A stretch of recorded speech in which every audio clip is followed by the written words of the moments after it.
अरे सुन ना हो जा। काहे ऐसन खेल खेल गईलू दिल से। विष्णु कुमार याद वो गावे दिल के बात हो। दिल तोड़ के चली गई तू, हमके छोड़ के चली गई तू। रात भर रोविला पिया, नींदू चुरा के चली गई तू। अंतरा वंतरा वंता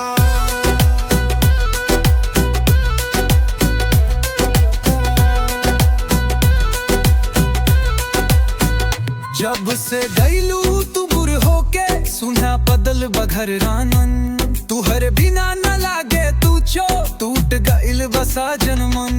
मोबाइल में तो हर फोटो देख देख के रहिला हम।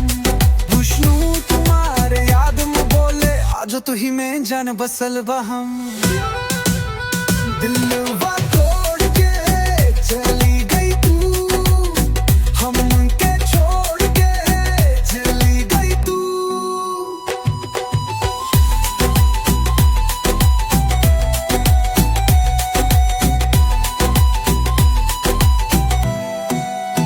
तसम खट बोललू साधनी अइबर, अब काहे बदल गईलू रम। हम बस तो है और खातिर जीनी, तू बना दिलू हमके तंग।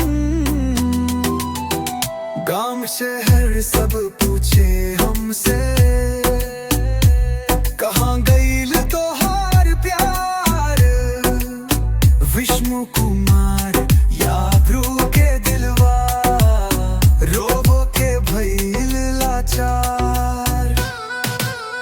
दिलवा तोड़ के चली गई तू, हमके छोड़ के चली गई तू।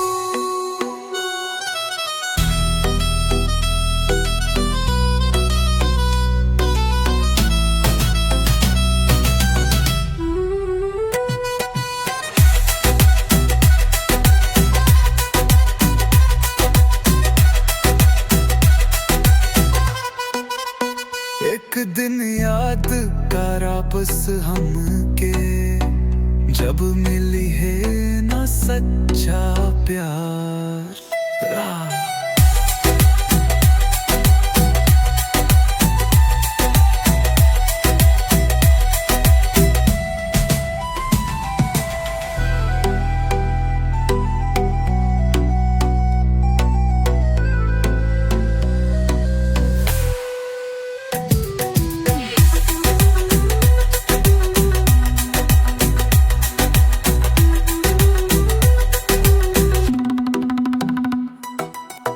एक दिन याद कर बस हमके, जब मिली है ना सच्चा प्यार।